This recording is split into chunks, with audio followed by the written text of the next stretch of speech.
So, storytelling in VR. Let me take you back for a moment, far back. Back to the antique, to Plato's allegory of the cave. I guess most of you remember it. The basic setup is a light source, in this case a fire. In front of this fire, you have some people holding objects on top of them.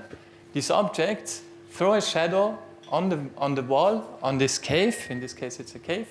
And the viewer, in this case, are slaves that for their whole lifetime, they have been chained to their seats and not been able to move their heads. So basically, like this. Okay. Good, like this? Okay. It's the first time I use this. Okay. So, what these slaves in the end perceive is always a distorted view of reality. I mean, of course, these objects are real, the fire is real and all this, but they don't really perceive the objects themselves. They just perceive this distorted projection on the wall. And they can't move their heads. So this reminds me a bit of how we watch cinema nowadays. Cinema, TV, moving pictures in general, right? It's the same setup. We sit on a seat and it only makes sense to look in one direction. We're not chained and all this, we can look to the sides, but in the end, it works the same way. And we perceive a distorted view on reality.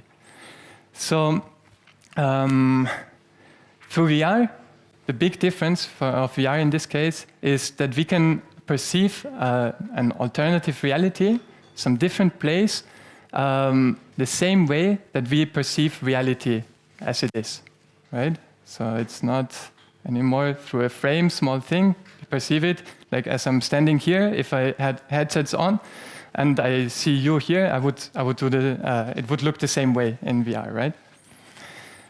So.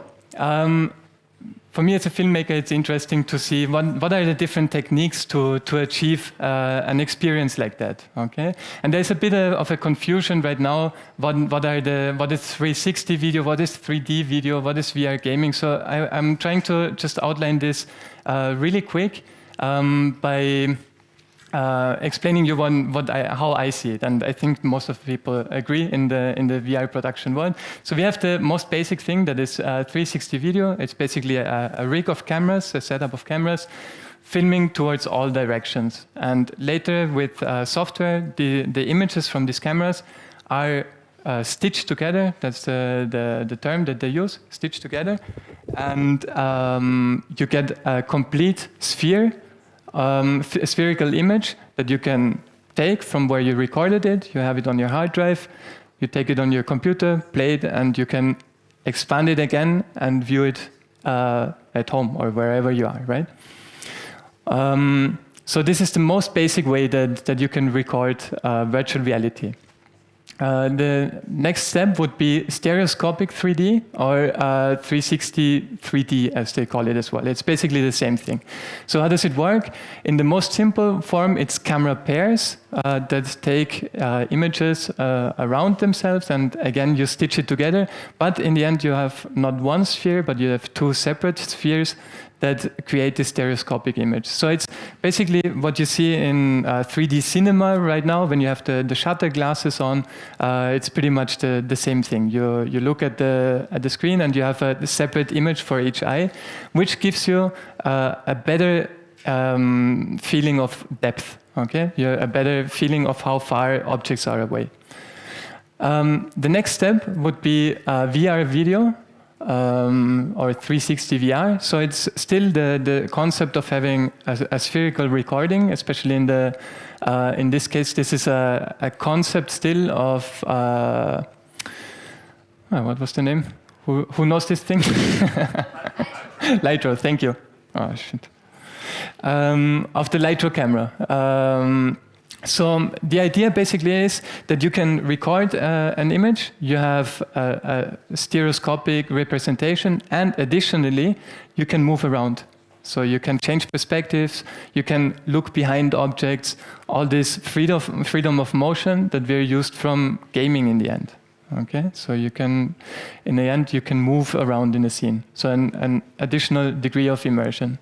And then we have VR gaming. I won't tell you too much about it because as far as I understood, most of you know already what's possible in gaming. Okay, so this is like the ultimate step of immersion and interactivity that is possible.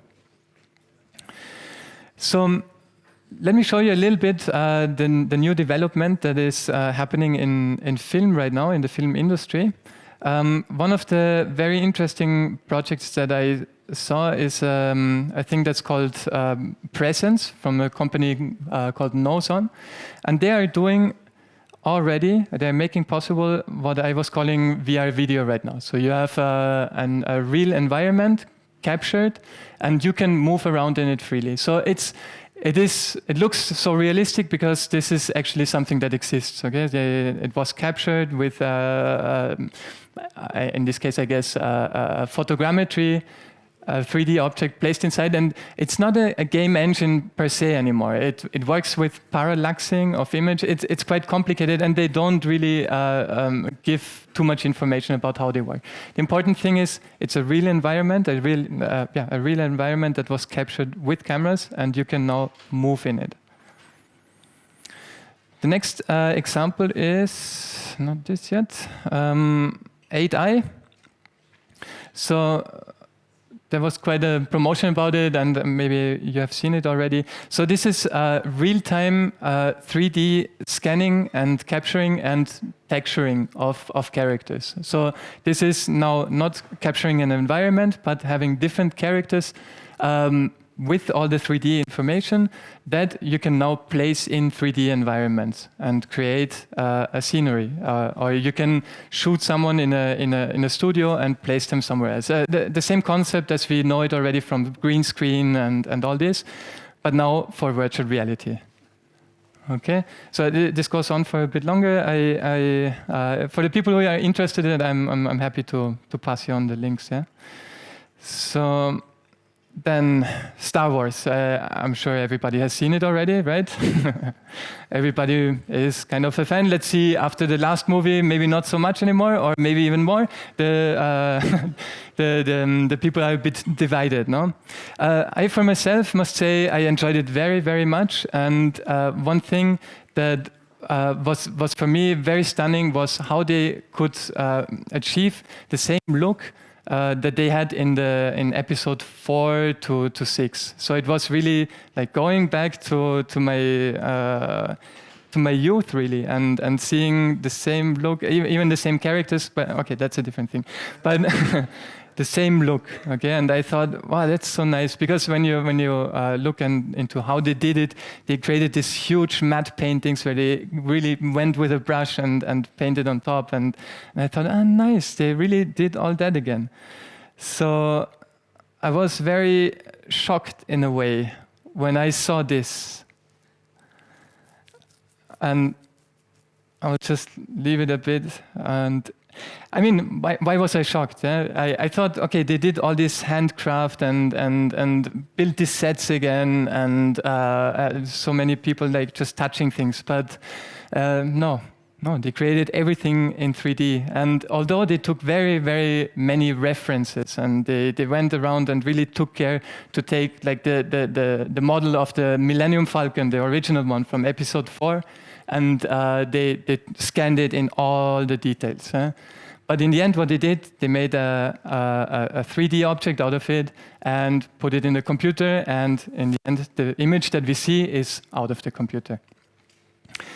This also goes on for a long time. It's a very interesting video of 50 minutes, very much insight in computer graphics. I can also pass it on to you if you're interested. So, but why am I showing this to you when I'm talking about virtual reality? The reason is that ILM X Lab is a new company founded in cooperation with ILM, Industrial Light and Magic, Lucasfilm, and Star Walker Sound. And these companies together are creating right now, and this guy that you just saw was John Gaeta, the one with the glasses. That's the guy, the technical director from The Matrix, him. they are using all these assets that are created during the movie and besides the movie, and they use these assets to transfer them to a virtual reality world where you are able to move around freely, have acting as you saw it, and be inside this virtual reality. In this, here you see Annette was mentioning it before, the cave system, right? Here you see the cave system, they're using this, and the characters you see here in the background, these are actually real-time animated by a second actor that has a motion tracking suit and is reacting to what the person is doing there, right? So they're doing this. Let me skip forward a bit. There's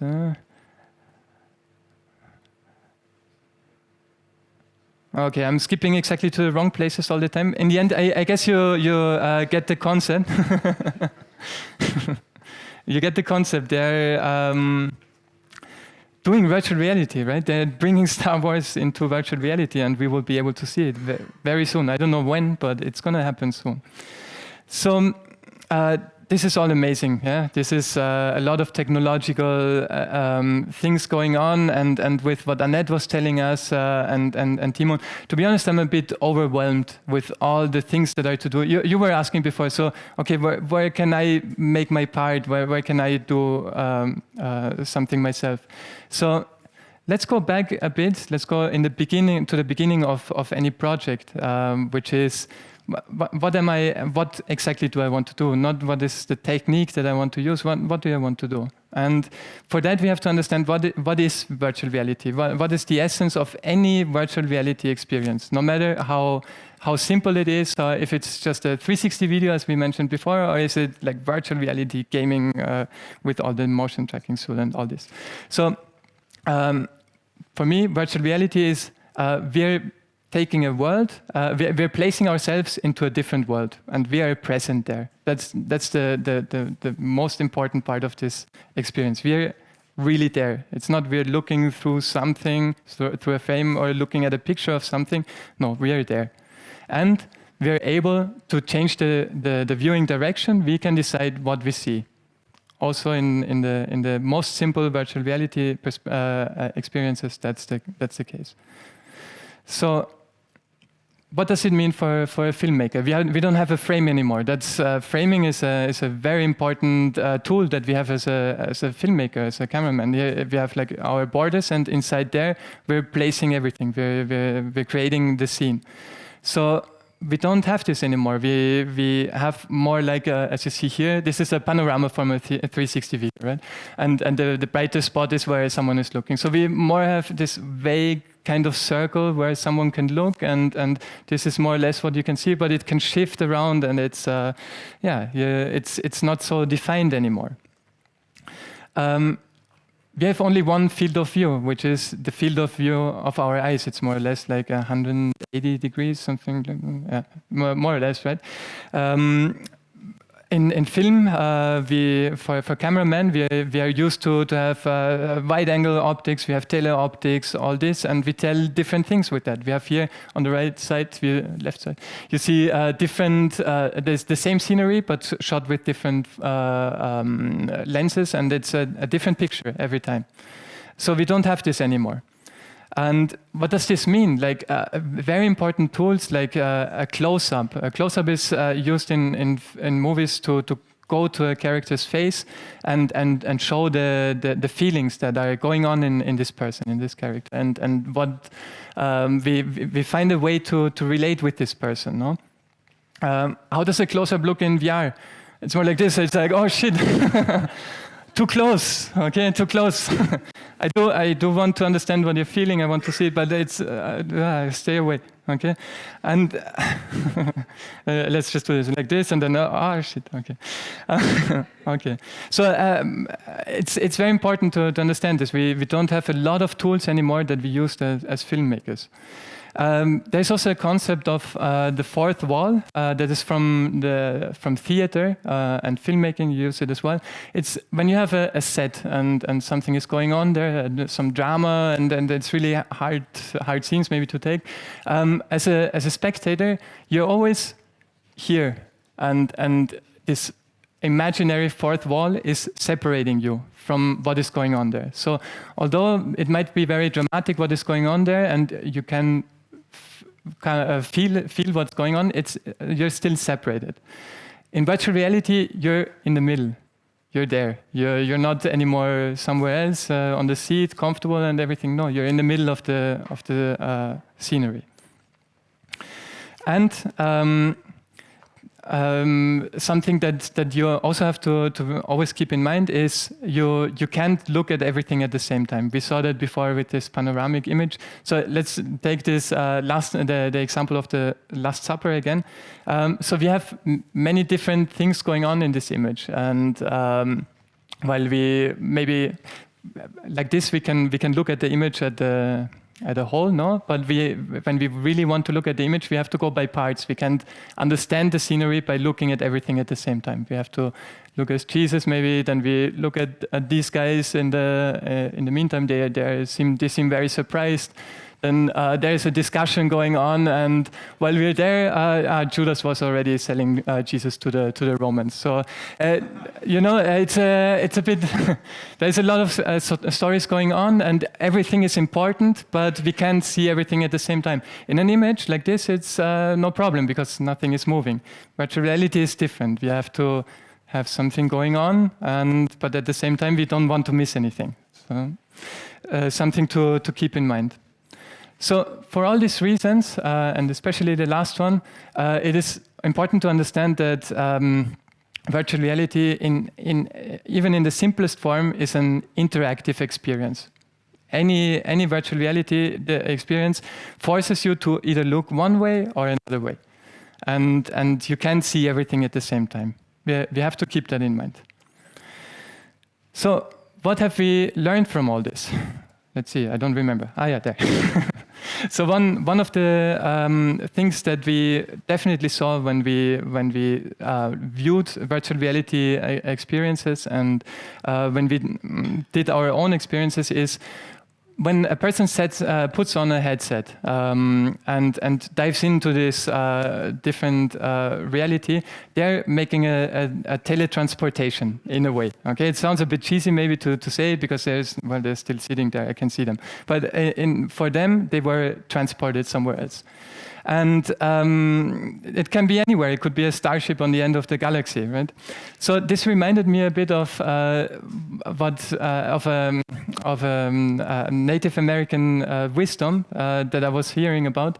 That is when the steam train was invented and they placed the tracks through the country, and the Native Americans saw this. They said, "This is not right. This is too fast to travel. Yeah, you can only or your soul, the human soul, can only travel at a certain speed. If I remember correctly, it was like 20 miles per hour."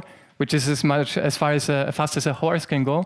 And they said, so if you go with the train, you have to make stops so your soul can arrive, okay? So keep that in mind when you do virtual reality. You place them somewhere else, people somewhere else, and they need some time to get used to this place, okay? So an important point.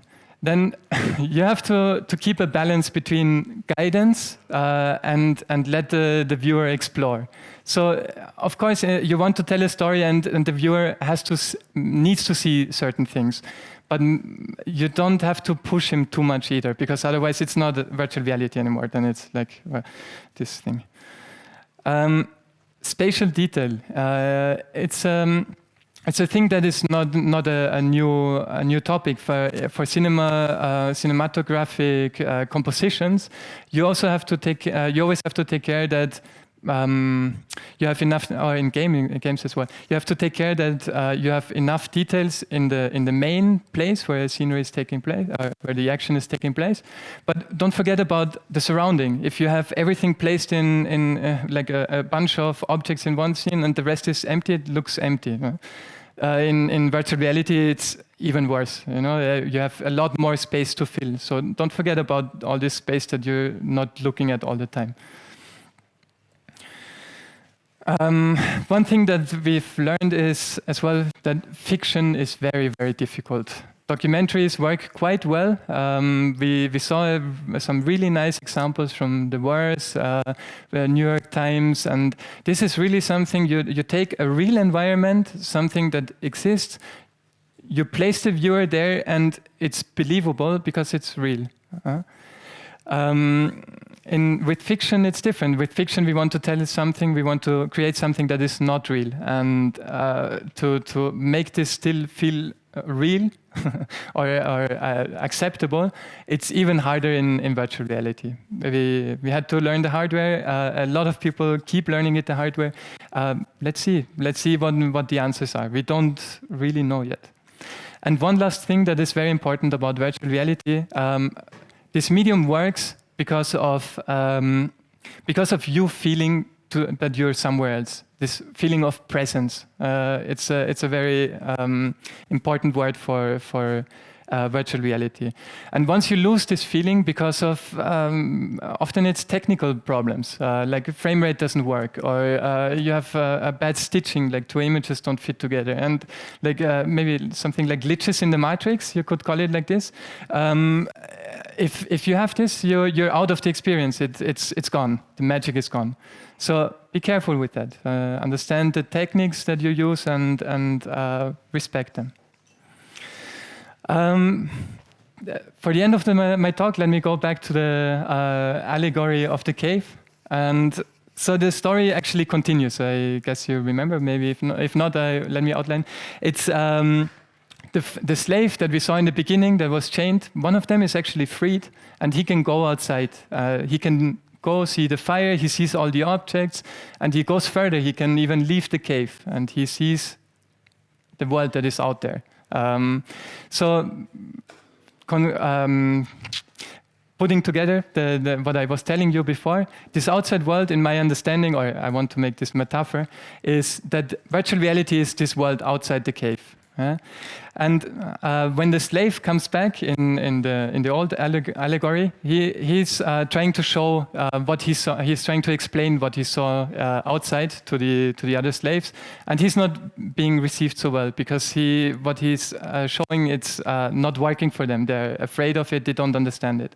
So the way I want to combine this a bit with what we do is that we are actually the slave that has been freed. We have seen virtual reality, right?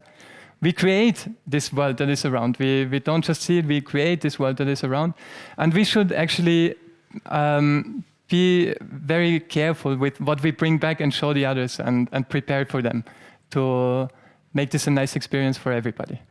Thank you.